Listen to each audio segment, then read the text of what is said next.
वक्फ bill जो कि काफी दिनों से डिस्कशन में चल रहा है, डिबेट में चल रहा है, फाइनली कल उसको लोकसभा में प्रेजेंट किया गया और जब प्रेजेंट किया गया तो लोकसभा ने पास कर दिया है। और जब ये पास हुआ तो ऑलमोस्ट 14 आवर्स डिबेट के बाद इसको पास किया गया। अब ये राज्यसभा में जाएगा। तो हम आज के सेशन में यही कवर करने वाले हैं कि एग्जैक्टली वक्फ बोर्ड होता क्या है, क्या वक्फ का है और क्या बिल में जो अभी बिल आया है उसमें क्या मेजर चेंजेस आए हैं और क्या जो हमारी पार्लियामेंट्री कमीशन है उनने क्या रिकमेंडेशन किया है उसके बारे में हम देखेंगे इस सेशन में। Hello everyone, my name is Nidhi Sharma. I welcome you all to the judiciary by PW YouTube channel. आज के सेशन में हम पूरी तरीके से वक्फ के बारे में बात करने वाले हैं कि क्या क्या चेंजेस लेके आया है बिल और क्या क्या रिकमेंडेशन दिए गए हैं कमिटी के तरफ से, वो हम देखने वाले हैं। This is my Telegram ID. अगर आप वहां पर मुझसे कनेक्टेड नहीं है तो आप जुड़ सकते हैं इस सेशन के बाद, ताकि आपको इससे रिलेटेड और भी सारे लीगल अपडेट्स आपको वहां पर मिलते रहे। तो सबसे पहले हम देखेंगे कि होता क्या है वक्फ प्रॉपर्टी, क्या है, कौन सी प्रॉपर्टी को हम वक्फ प्रॉपर्टी कह सकेंगे। तो एक वक्फ जो है वो एक प्रॉपर्टी होती है जो कि कौन डोनेट करता है, एक मुस्लिम डोनेट करता है। किस चीज के लिए? स्पेसिफिक रिलीजियस के लिए, चैरिटेबल के लिए और प्राइवेट पर्पस के लिए। मतलब अगर एक मुस्लिम मैन एक प्रॉपर्टी अपनी डेडिकेट कर रहा है कि ये प्रॉपर्टी मैं चैरिटेबल पर्पस के लिए दे रहा हूं, ये प्रॉपर्टी मैं रिलीजियस पर्पस के लिए दे रहा हूं, तो वो प्रॉपर्टी क्या कहलाती है? वो प्रॉपर्टी कहलाती है वक्फ प्रॉपर्टी। ओनरशिप जो प्रॉपर्टी की होती है वो कंसिडर्ड होती है किसके लिए? गॉड के लिए। मतलब ऐसा नहीं है कि एक व्यक्ति ने प्रॉपर्टी, मुस्लिम ने एक प्रॉपर्टी दे दी कि तुम ये ले लो, नहीं, वो जो प्रॉपर्टी मुस्लिम देगा वो ये बोल के देगा कि मैं गॉड के बेसिस पे दे रहा हूँ, गॉड के नाम पे दे रहा हूँ, चाहे वो रिलीजियस के लिए दिया रहा हो चाहे वो चैरिटेबल, लेकिन उसमें गॉड की ओनरशिप के बेसिस पे कंसिडर किया जाएगा, तभी वो क्या कहलाएगी? तभी वो वक्फ प्रॉपर्टी कहलाएगी। उसी के साथ अगर हम बात करें कि किस तरीके से हम एक प्रॉपर्टी को वक्फ प्रॉपर्टी बोल सकते हैं, किस तरीके से उसका स्टैब्लिशमेंट होता है, वो जानना भी बहुत जरूरी है। तो एक जो वक्फ है वो कैसे स्टैब्लिश्ड होता है? एक रिटन डीड के, मतलब अगर कोई व्यक्ति बोल रहा है कि मुझे ये प्रॉपर्टी वक्फ में भेजनी है या मुझे ये प्रॉपर्टी रिलीजियस पर्पस के लिए देनी है, तो वो पूरी तरीके से क्या, एक रिटन होगा, एक रिटन डीड होगी और वो डीड क्या होगी? एक लीगल इंस्ट्रूमेंट की तरह कंसिडर की जाएगी। उसी के साथ साथ वो वक्फ प्रॉपर्टी का किस तरीके से यूज किया जाएगा और क्या उसका परमानेंस है वो भी जानना बहुत जरूरी है।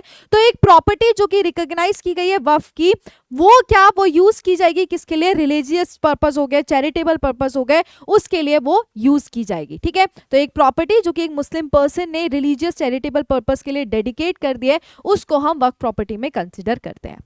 दूसरा इंपॉर्टेंट आता है आपका क्या, कि वक्फ एक्ट 1995। अब हमने प्रॉपर्टी के बारे में देख लिया, अब जो इससे रिलेटेड एक्ट है जो कि इसको पूरी तरीके से मैनेज करता है कि क्या क्या चीजें इसमें कवर की जाएंगी, वो देखना भी जरूरी है।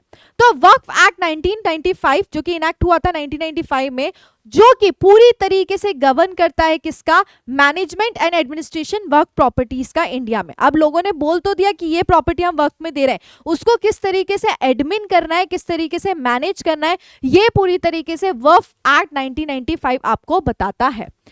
जो कि पूरी तरीके से जो डेडिकेटेड है रिलीजियस, चैरिटेबल और जो बाकी पर्पसेस के इस्लामिक लॉ के, उसको पूरी तरीके से अफेयर्स किस तरीके से मैनेज होगा, कौन सी प्रॉपर्टी किस में आएगी, ये सारी चीजें एक्ट में बताई गई हैं।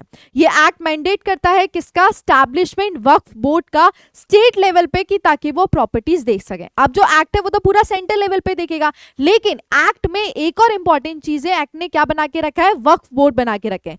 हर एक स्टेट में वक्फ बोर्ड क्या देखेंगे? उस स्टेट के, उस एरिया की जो प्रॉपर्टीज हैं जो कि डिक्लेयर हो चुकी हैं वक्फ प्रॉपर्टी, उनका पूरा मैनेजमेंट, उनका पूरा एडमिन कौन देखेगा? सिर्फ और सिर्फ वक्फ बोर्ड देखेगा स्टेट लेवल पे। ठीक है, तो ये वक्फ एक्ट जो कि पूरी मैनेज करता है, एडमिन करता है 1995 का।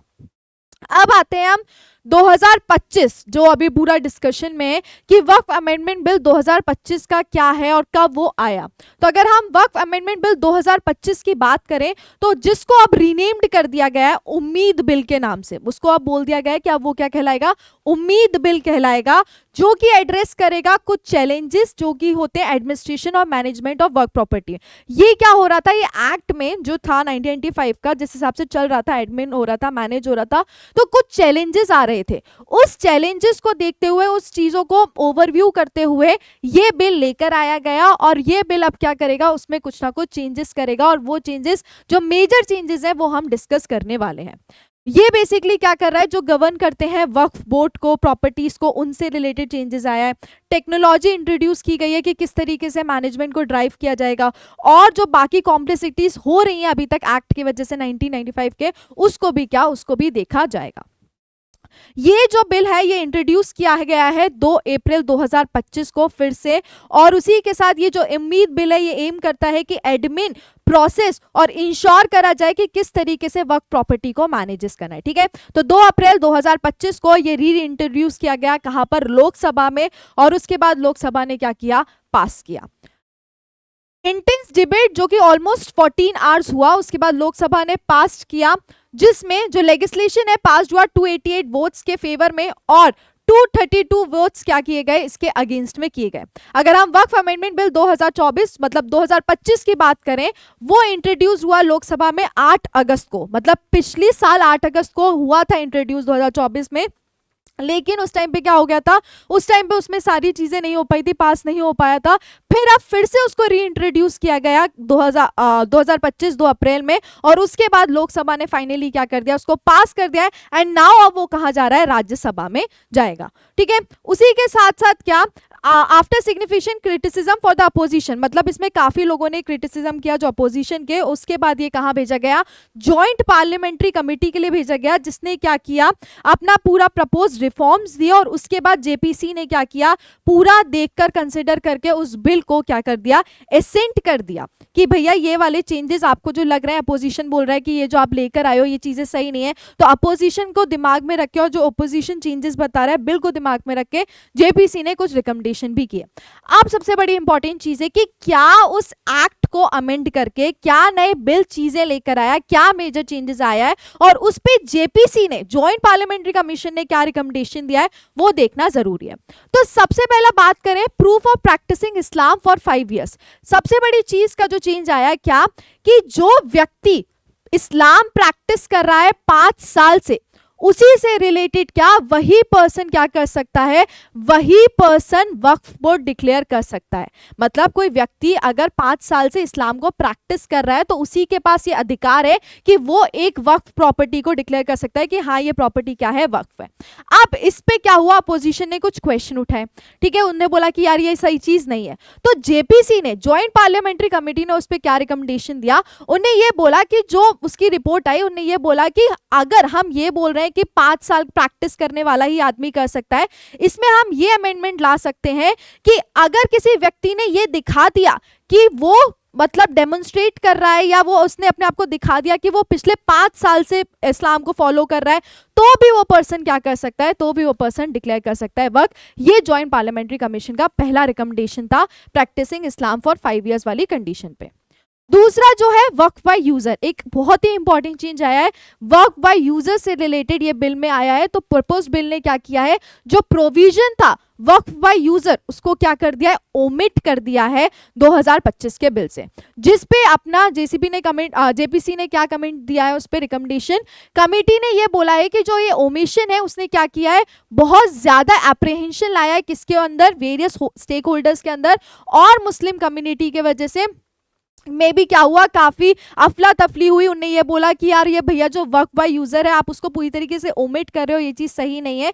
तो कमिटी ने ये प्रपोज किया है कि अगर हम इसमें एक ऐसा प्रोविजन ऐड कर दे जो कि स्पेसिफाई क्लियर करे क्या, कि ओमिशन वक्फ बाय यूजर का जो कि डेफिनेशन वक्फ से हटा दिया गया है, वो पूरी तरीके से प्रोस्पेक्टिवली अप्लाई किया जाएगा। उसको हम जो बोल रहे हैं कि ओमिट कर दिया गया है, बट हम ओमिशन को क्या प्रोस्पेक्टिवली अप्लाई करेंगे, ये चीज कमेटी ने रिकमेंडेशन दी अपनी वक्फ बाय यूजर में। तीसरा जो इंपॉर्टेंट चेंज हुआ है इसमें वो ये हुआ है wrongful claim of Waqf on government property. जो गवर्नमेंट प्रॉपर्टी पे गलत तरीके से क्लेम किया जा रहा था वक्फ का, उससे रिलेटेड भी 2025 के बिल में क्या हुआ है, चेंज हुआ है।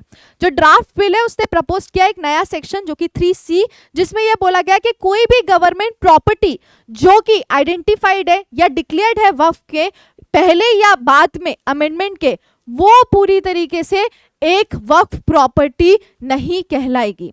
और उसी के साथ ये भी बोला गया है कि अगर कोई भी डिस्प्यूट हुआ कि ये प्रॉपर्टी वक्फ की है या गवर्नमेंट प्रॉपर्टी की है तो कलेक्टर डिसाइड करेगा। मतलब अगर एक प्रॉपर्टी में कंफ्यूजन है कि ये गवर्नमेंट की सरकारी जमीन है या वक्फ की जमीन है तो उसमें वो सिर्फ और सिर्फ कलेक्टर डिसाइड करेगा और कोई डिसाइड नहीं कर सकता कि ये प्रॉपर्टी कौन सी है, गवर्नमेंट प्रॉपर्टी है या वक्फ प्रॉपर्टी है। इसमें जेपीसी का क्या रिकमेंडेशन रहा, कमिटी ने ये एक्सेप्ट किया रिकमेंडेशन और उसी के साथ ये भी बोला कि जो कमिटी रिसीव किया स्ट्रॉन्ग ऑब्जेक्शन, अपोजिशन ने ऑब्जेक्शन दिखाया इस पे कि ये बोलते हुए ये सिर्फ चीज आप कलेक्टर को दे रहे हो, तो उन्हें ये बोला कि ये पूरी तरीके से जो पूरा अधिकार है वो सिर्फ और सिर्फ जो कलेक्टर है वही क्या करेगा, डिसाइड करेगा इससे रिलेटेड।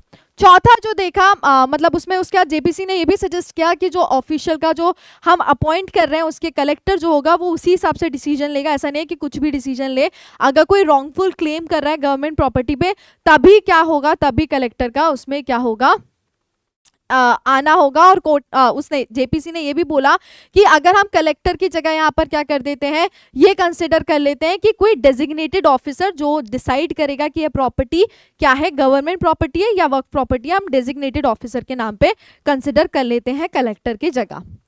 चौथा जो हुआ वो हुआ आपका inclusion of non Muslim members. इसमें बहुत बड़ा मतलब सवाल उठा है कि वक्त में नॉन मुस्लिम मेंबर्स को क्यों इंक्लूड किया गया। तो 2025 का जब क्या बोला गया कि जो बिल प्रपोज कर रहा है कि नॉन मुस्लिम मेंबर को सेंट्रल वक्फ काउंसिल में बिठाया जाए, बोर्ड ऑफ औकफ में बिठाया जाए, स्टेट वक्फ बोर्ड में बिठाया जाए, एक नॉन मुस्लिम मेंबर को इनका पार्ट बनाया जाए, ये नए बिल में आया था। अब इस पे जब अपोजिशन बहुत सारे इश्यूज उठे तो उसके बाद रिकमेंडेशन क्या दिया गया जेपीसी की तरफ से, जेपीसी ने ये बोला कि अगर दो नॉन मुस्लिम मेंबर्स को इंक्लूड किया जा रहा है तो वो पूरी तरीके से क्या होगा, बोर्ड को प्रमोट करेगा इंक्लूसिविटी और डाइवर्सिटी वर्क प्रॉपर्टी मैनेजमेंट में।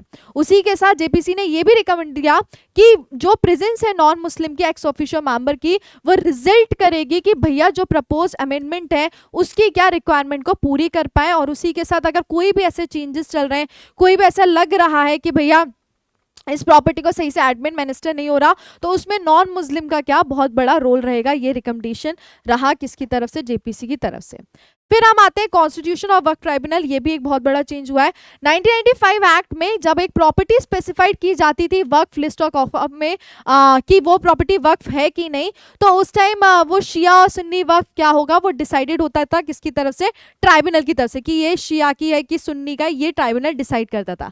लेकिन जो डिसीजन है ट्राइब्यूनल का वो फाइनल रहेगा। लेकिन 2024 की जो अभी अमेंडमेंट आया है उसने क्या बोला है कि जो ट्राइब्यूनल है वो फाइनल नहीं है, और उसी के साथ साथ क्या वो अपील्ड, मतलब उसका अगर कोई ट्राइब्यूनल का कोई डिसीजन आया है वो 2 साल में अपील किया जा सकता है। पहले एक्ट क्या बोलता था, वो बोलता था कि भैया उसको हम नहीं कर सकते थे, ट्राइब्यूनल का जो ऑर्डर आ गया वो फाइनल आ गया। लेकिन 2025 वाले ने क्या बोला है, भैया वो अपीलेबल है ट्राइब्यूनल का ऑर्डर, उसको आप चैलेंज कर सकते हो 2 साल में। इसमें रिकमेंडेशन क्या दिया है, उन्होंने ये बोला है कि अगर प्रोविजन अपील हाईकोर्ट का आता है तो वो क्या चेंज करता है कंपोजिशन ट्राइब्यूनल का, और डिस्पोजल रहेगा किसका, जितने भी पेंडिंग केसेस हैं उनके। और कमेटी ने ये भी सजेस्ट किया है कि अगर ट्राइब्यूनल को ज़रूरत होगी किसकी, कि भैया अब उनको इनकॉर्पोरेट करना है एक मेंबर को जिसके पास इस सब चीज़ों का नॉलेज है, तो ट्राइब्यूनल वो भी कर सकता है। लेकिन अब जो ट्राइब्यूनल का ऑर्डर है वो क्या है, अपीलेबल रहेगा। ठीक है।